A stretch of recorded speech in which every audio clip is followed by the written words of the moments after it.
Hello and welcome to The Royal Beat, the show with the insider's take on all the royal headlines, and there's plenty this week. Coming up on today's show, we delve deep into the revelations and bombshells from Meghan's latest interview and her new podcast series. Are they true? Are they damaging to the Windsors?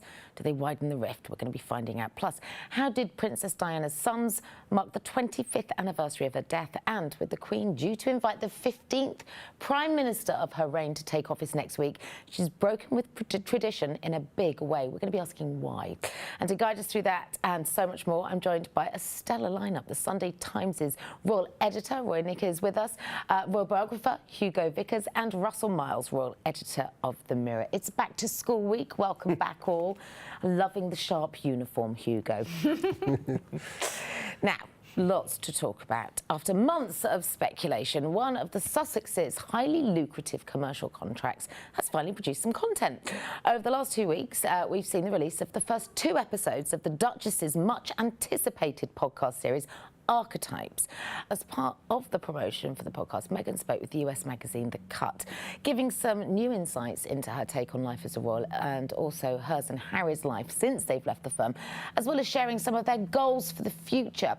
As you can imagine, there's been a lot of fallout. As the journalist who wrote the piece put it, Meghan has, quote, taken hardship and turned it into content. Both in that interview and in the podcast, it's clear that Meghan is more than ready to use her voice and answer her critics. And with Archetypes immediately topping the US Spotify charts, she's created her own powerful platform. So, Russell, let's start with you. Lots came out of this interview with the wraparound of the podcast as well. What were the big standout headlines for you? Well, I suppose you go straight into her interpretation of her life within the royal family and this constant attack of how they felt set upon and how they were happy to have left. I think the royals themselves will feel particularly aggrieved at the language used when she was discussing Harry's feelings of feeling lost, his relationship with his father. That he'd lost his relationship with his father. Yeah, I think that's particularly damaging. And I know since the publication of the Cut interview came out, that was then disputed through Team Sussex trying to scramble back, but I think it was perfectly clear, and the Cut, my understanding is it didn't want to change the language that was used. They were perfectly happy with the way that it had been presented in reported speech. So I think that when the headlines started coming out, and there were an awful lot of them, there's a lot to unpack with this, isn't it? It was very damaging. I mean, we thought that everything that could possibly have been said was said with Oprah, but it seems that there's so much more to come.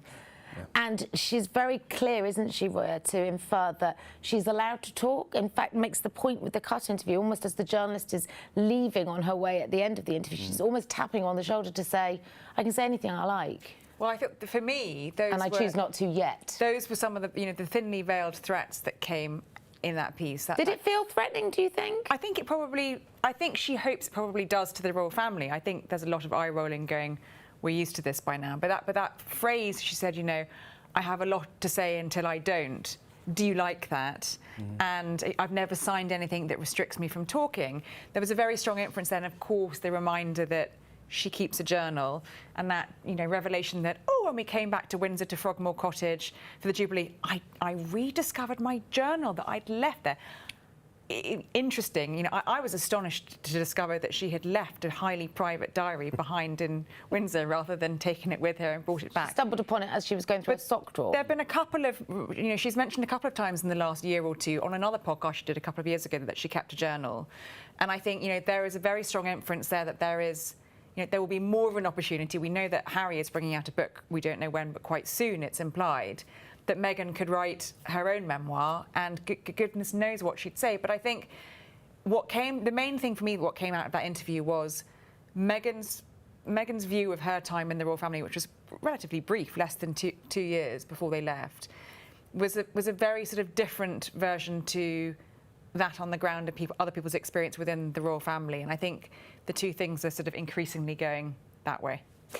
Yes, I mean, as the Queen so famously said at the time of the Oprah interview, recollections may vary. So let's look at recollections, and actually let's park he said, she said. Let's just look at the facts of the matter and fact check some of the statements that came out of this. The one that's monopolising the press today was Meghans claimed that at the Lion King premiere, a South African cast member found her and felt that they needed to say to her that she had caused them to rejoice in the streets with her marriage, and likened it to Mandela's freedom, for walking from years of incarceration. What we've subsequently discovered is... Well, that actor has come out and spoken to a number of the media today to say, I was the only South African cast member in that film remake of The Lion King in 2019. I did not attend the London premiere. I've never met the Duchess of Sussex. Perhaps she's misremembering. So that's... Recollections may vary. Well, that's what he is saying as a fact. And he says that there was only one other South African involved in that whole production, the composer, who didn't go to the premiere. That's one fact. And then, of course, we had Mandela's grandson come out this week to say, you cannot compare the marriage of a woman to a white prince to my grandfather, for a couple of years, to my grandfather's 27-year incarceration campaigning against apartheid. Yes. The two are not comparable. So, fact check, tick. View of Mandela's grandson, quite strong. Okay, so the larger question surely is, why would she even say, even if that did happen, why would she share that and draw it as a comparison? Because she's a bright woman, she'll know that people will kind of gasp at the fact that she thinks that they're comparable. Do you think so? Because with the Oprah interview, she got away with quite a lot at the time. I could have fact-checked, I could go through that Oprah Winfrey, and there's hardly any of it was true at all. I mean, we could see that from even them getting married in the garden. You know, the Archbishop should have come out the next day and said that didn't happen, but he took the telephones off the hook, didn't he? He came out a few weeks later. Yeah, when nobody was watching, you know. Yeah. I mean, he should have come out the next day and said it. I mean, it's absolutely unbelievable what she gets away with, but she's, you know, she's signed all these deals and she's got to come up with something, and she seems to be rather good at a soundbite. Here's something that I would like to draw some clarity around. She was talking about the fact that, she said, as a rule, before you release a photo of your child on Instagram, you would need to give it to the Royal Rota, meaning usually that the photos would be on media outlets before they were shared with her, you know, the people that she considers to be close to. She says, why would I give the very people that are calling my children the N-word a photo of my child before I can share it with the people that love my child? You tell me how that makes sense, and then I'll play that game. Who's called the children by that inexcusably revolting word? I think that statement really, I think it was quite, as members of the Royal Rota, Russell and I are both members of the UK Royal Rota, there aren't many of us, we're quite a small group. We were all astonished by that statement because to all of our knowledge, none of us has ever used that language about anyone, let alone Meghan's children. And does she? I mean, but part of me would have hoped that the Cut would have gone back for clarity on this, because it's a huge accusation.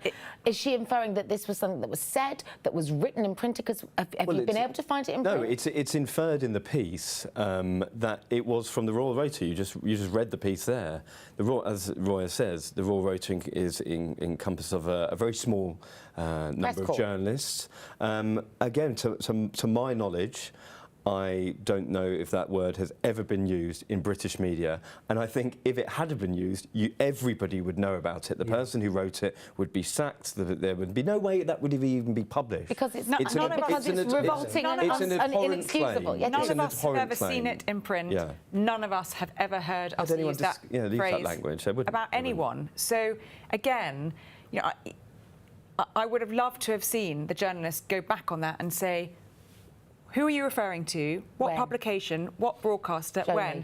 Because you have to evidence. As far as we're aware, that has never happened, and that is a very serious claim to make, unfounded. Absolutely. You know what she would have said, don't you? Immediately, she would have said, "Oh, if I told you that, it would be very damaging." That's her answer. The thing with this article, there's been a lot of discussion about fact checking, and it almost felt like after they let it be published. This is the New Yorker magazine, right? This is a reputable publication. They will have fact checkers. This is Well, the whole they will, but very... everybody is still now talking about it and dissecting piece by piece, claim by claim of this interview, and therefore, you know, it's all falling down like a pack of cards. I'm kind of surprised that got through. Okay, let's look at this one. She says, if you know, one of the reasons that she's so happy with the new life that they've created for themselves in Los Angeles is that she said if I'd done a school pick-up and drop-off in the UK, as she does in the US, it would have been a photo call with 40 people snapping pictures. She says, sorry, I have a problem with that.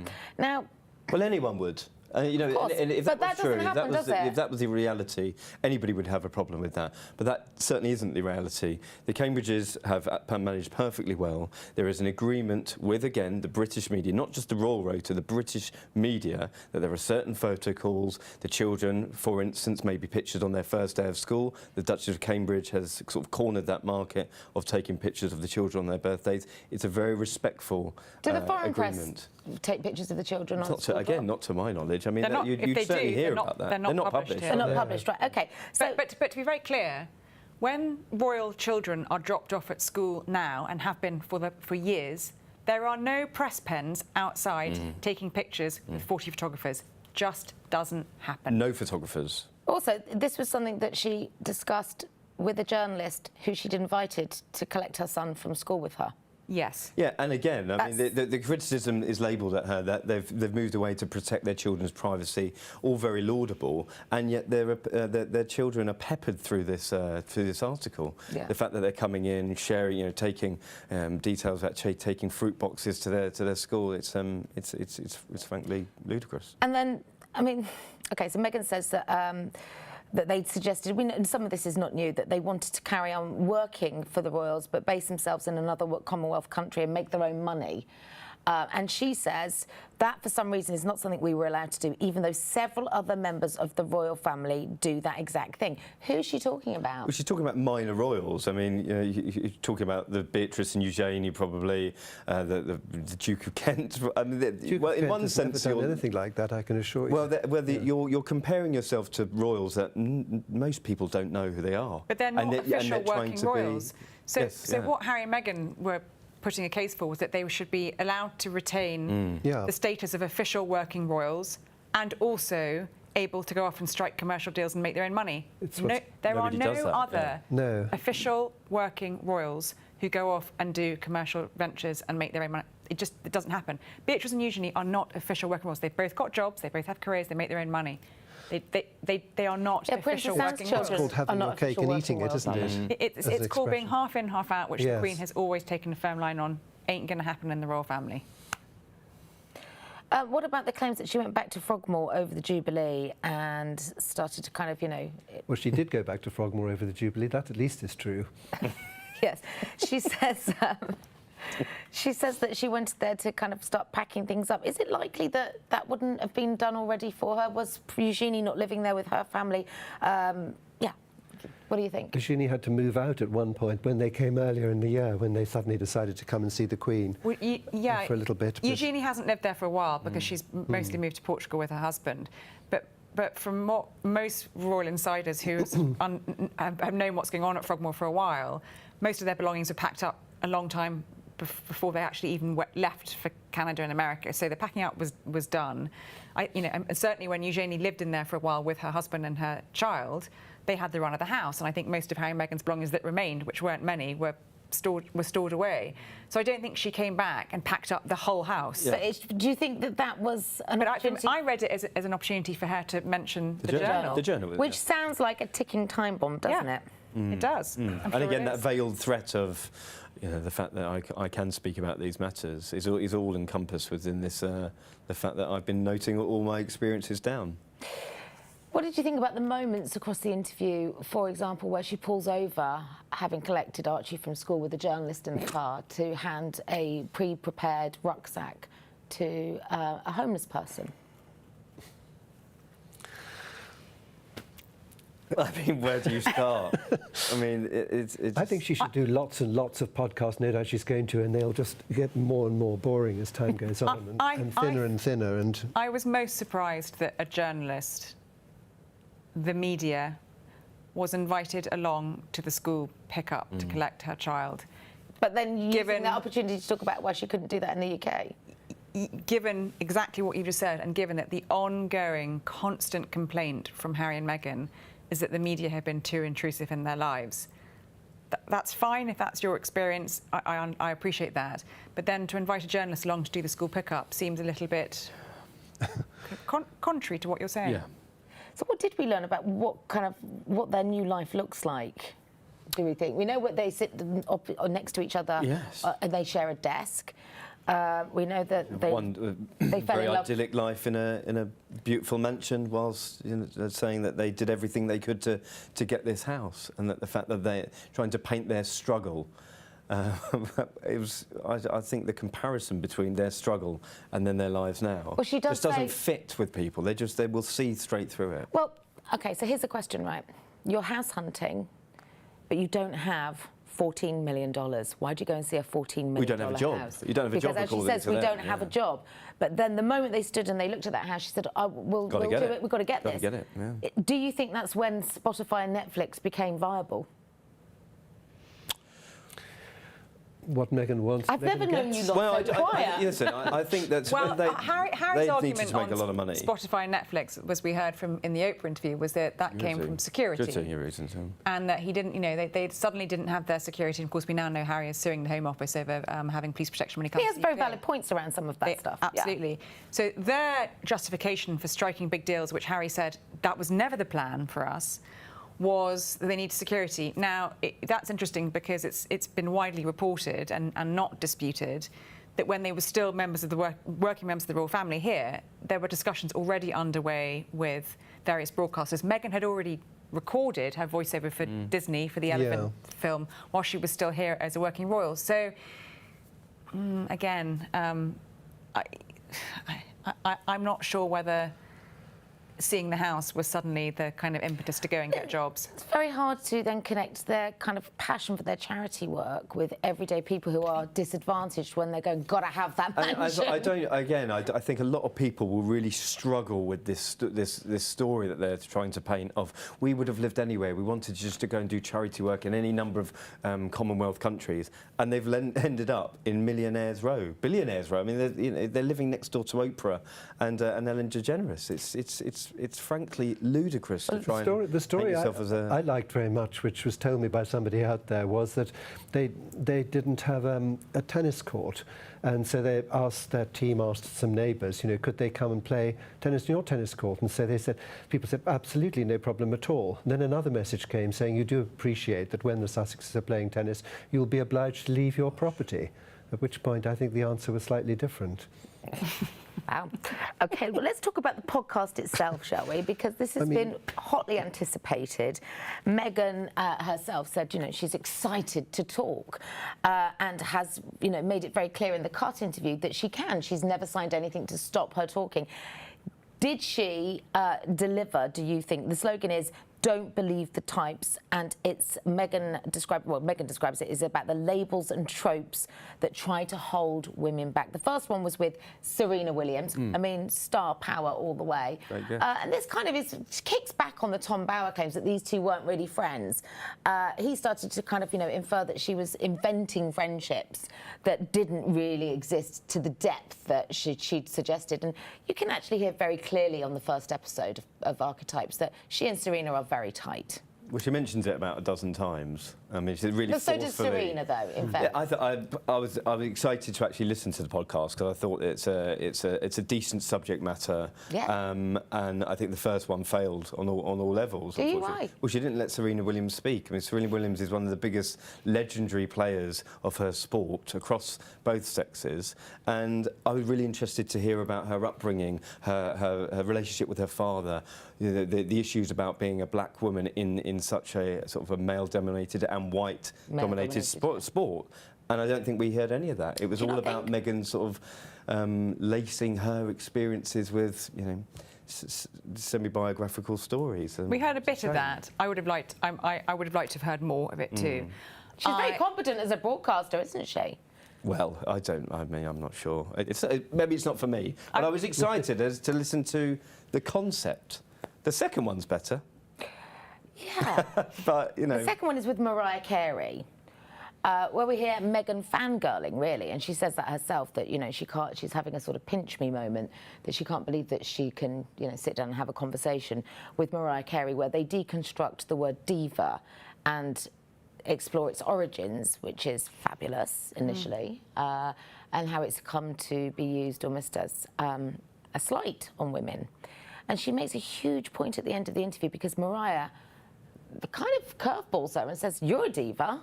And she's like, "No, I'm not." And then she makes a great point at the end of the interview of reiterating, "Wow, you know, Mariah thinks I'm a diva." But as she said, you know, and she goes on to remind the listener that it's not because she took it as a negative, but actually Mariah was very keen to point out that, well, let's just see, I'll quote her because I don't want to misquote Meghan. Tempted to say devious rather than diva, but I perhaps shouldn't say these things. She says, Mariah clarified that she meant the label to mean chic and aspirational. In Meghan's words, she said, when she said diva, she was talking about the way I dress, the posture, the clothing, a quote-unquote fabulousness as she sees it. She meant diva as a compliment, just in case any of you were in any danger. Unsure about it, yes.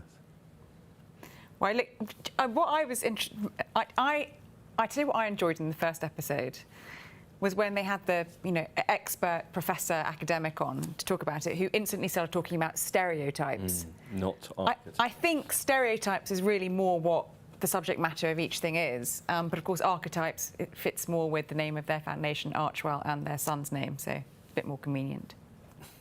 Yeah, I mean, she's dropped two great names. We know the rest of the women that she's going to feature. They've kind of given us sight of her guest list. Do you think she's front-loaded it? Will interest start to wane slightly now that the glitter of the box office of Mariah and Serena? It depends. I think the second one, you know, the second one was a lot better. I don't think they had to kick it off. Obviously, she was going to mention the royal family. She's mentioned this issue with Procter & Gamble, how she'd written a letter that has sort of been picked apart about how successful she may have been in that sort of campaign. But let's see. I mean, it will be picked apart. But there are millions and millions of people who obviously love what she does. Love watching her, love listening to her, and so yeah. She wouldn't be top of the charts otherwise, no. would she? OK. No doubt we will be talking about Meghan's podcast more on the next episode. So let's see what comes when she drops the next one. Now, politics here in the UK has been tempestuous of late, to say the very least. And next week, we're going to see a new Conservative Party leader elected, who the Queen will then formally invite to become our Prime Minister.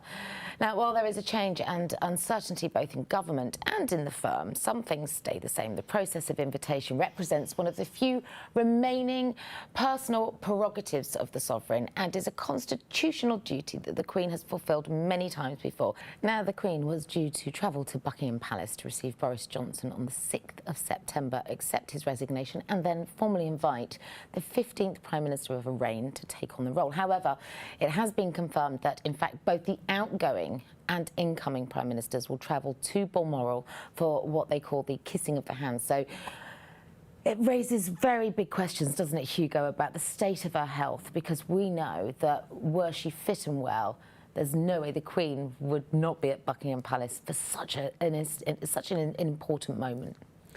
Well, I think she definitely wants to see the new Prime Minister. There's no question about that. I think it's very stupid of the Palace to suggest that she should come down to London for that, for just, you know, for that one thing and then go back again. And she's 96 years old. And there's lots of examples of people going up to Balmoral and going much further afield. You may remember Jacob Rees-Mogg leading a bunch of Privy Councillors up there to get her to prorogue Parliament in 2019. They were happy to go up there then. And actually, I think it's very exciting for a new Prime Minister to go to Balmoral and have this unique experience. Agreed, but equally, the country is in crisis, and it's a day out where we've got... Well, it's a day away from very pressing matters. I think that was the point she was trying to make when she was initially intending to be at Buckingham Palace. The Queen always has an eye on tradition as to the Palace, which is why I think there was, you know, a hope and an intention that she might come down. What was surprising, I suppose, really was more that was briefed out, because for the last few months, the mood music has very much been from the Palace to us, quite rightly so. You know what? We'll let you know much nearer time. We'll tell you probably the day before whether it's going to be in Scotland. So. But I think to go back to Hugo's point, there are lots of examples, and we've been reading about them, in the last 24 hours, of Queen Victoria meeting prime ministers in the Isle of Wight and also up in Scotland. Absolutely, and Asquith having to go to Biarritz and spend 4 days out of his life, and he wasn't allowed to announce his cabinet until he'd seen everything. Is that right? Travelling overnight and then going to Paris and then going to Biarritz. There are more exotic precedents. There are, exactly. At the Balmoral, yes. And a bit of shortbread and tartan. And also, you say that it's a day out of the Prime Minister's life. Well, what have we been going through these last weeks when we haven't had any sort of government at all? But I think that's the point. I mean, one extra day. I mean, it's not very long to go up and down to Balmoral by plane or however they do it. I think it's perfectly acceptable and good, actually. Do we think that the Queen's health is something that we should be more concerned about? Again, or is she just 96 years old? She's 96 years old. I think the summer, the Platinum Jubilee celebrations took a lot out of her. We haven't seen her since July the 21st, since she landed at Aberdeen Airport. And of course, there'll be concerns. Again, she wasn't at the official Balmoral welcoming ceremony.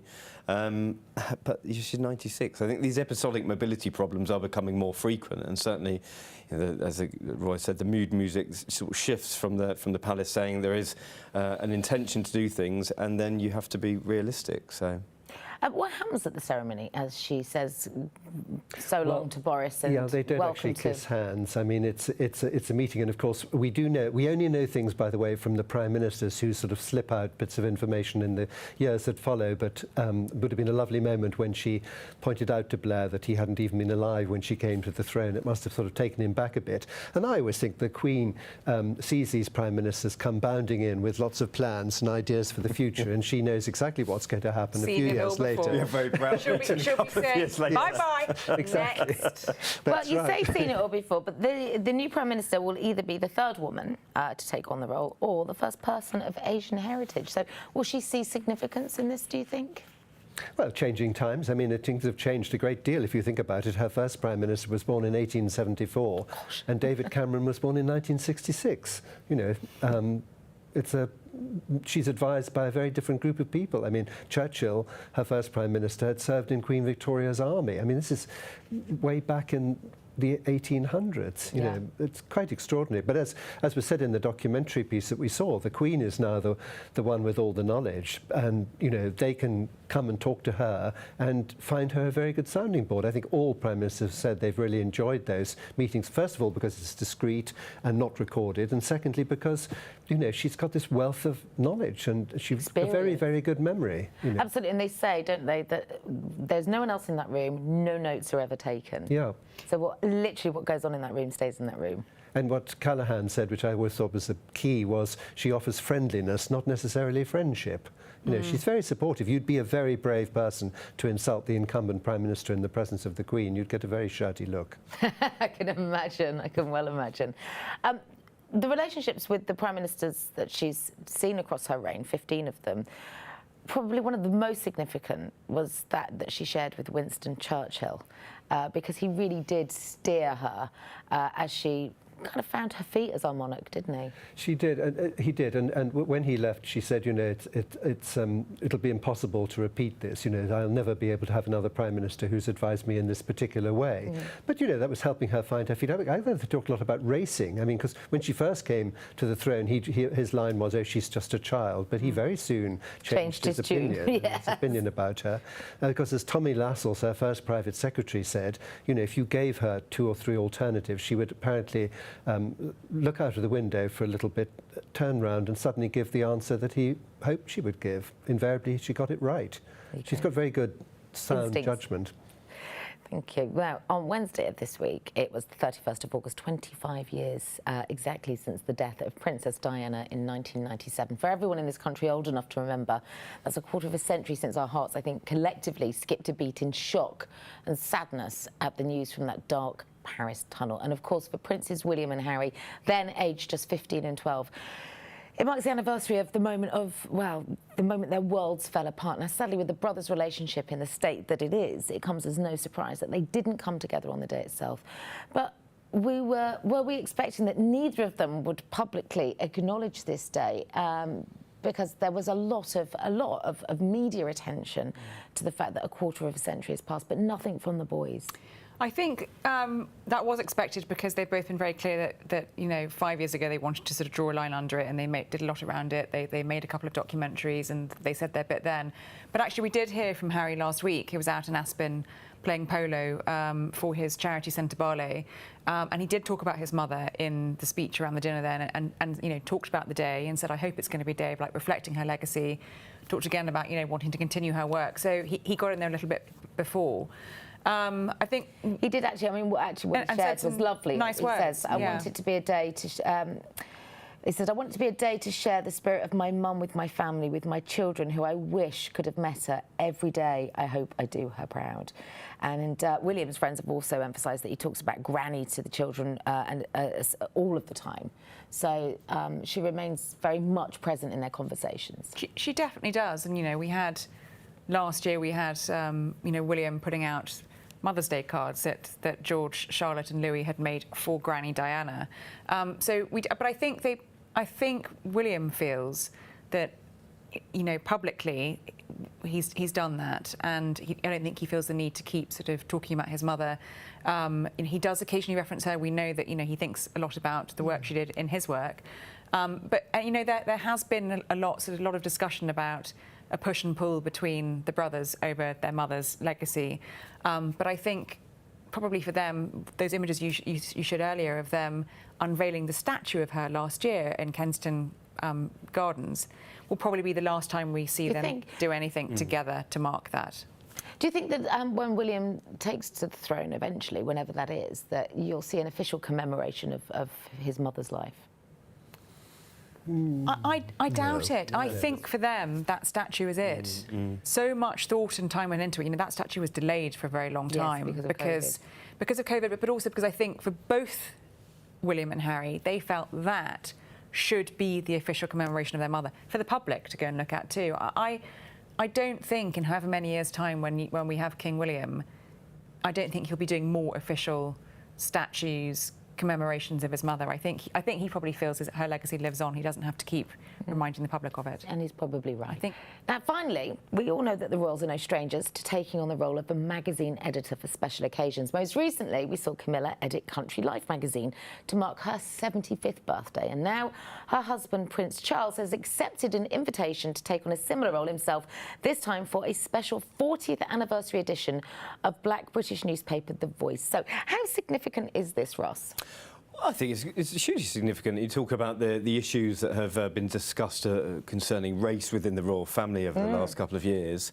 Again, we don't know the ins and outs or where those accusations have come from, but we know where they've come from, but who they were about. Yeah. I mean, but you're talking about the Voice, which has become an industry stalwart, talking about black culture, but also become a fantastic newspaper not only for the black community but across the industry. And Prince Charles has been a huge supporter of the Black and Afro-Caribbean community, talking about Windrush, celebrating the tremendous contribution that the Windrush generation have had on society. And I think it's a perfect marriage, to be honest. Yeah, I mean...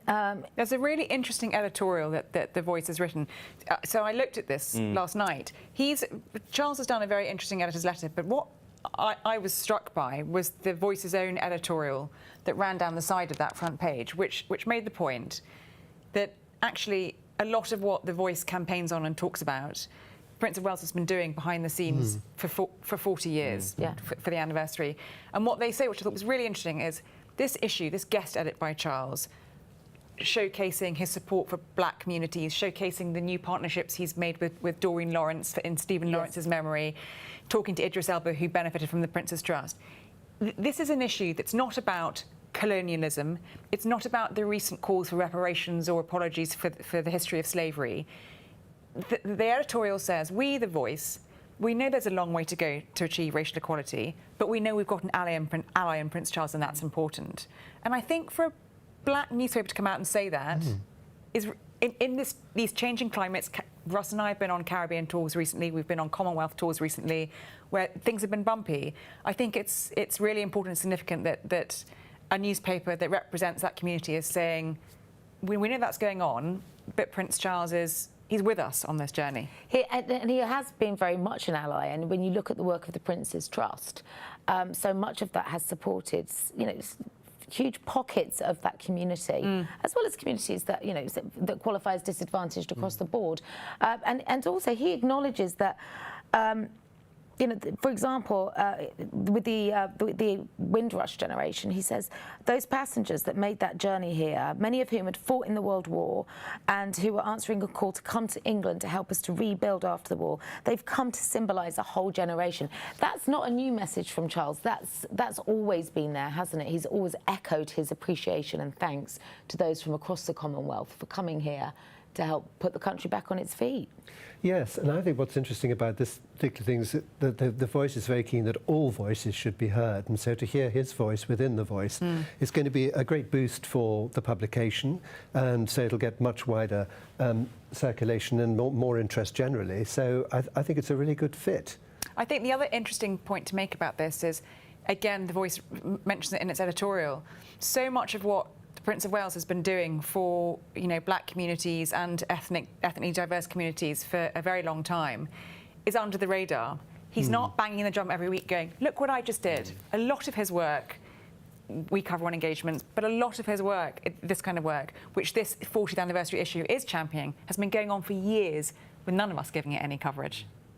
Do you think there would have been difficult conversations about the invitation being extended to Charles based on the fallout from the Oprah interview with Harry and Meghan and the claims that were made? Well, yes, I imagine there were. And is he the right ambassador to write from the 40th anniversary? And then the argument is, as Hugo said, that they are very interested in hearing all voices, and he has been a huge champion of not only the black communities, but multiculturalism across the board. So.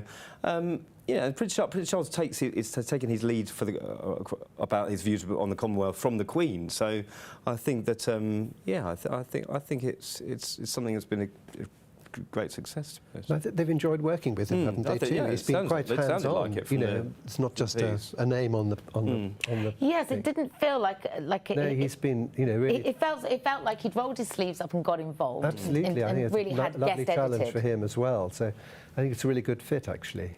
Wonderful. Well, thank you, as always, for so much of your insight and wisdom. Never a dull moment, is it, when the Windsors are on the agenda? Okay, a huge thanks to my guests today, to Russ, to Roya, and to Hugo. We're going to be back with a brand new episode in 2 weeks' time. Until then, don't forget, you can continue the conversation with us on all of our social media channels. We'll see you in a fortnight.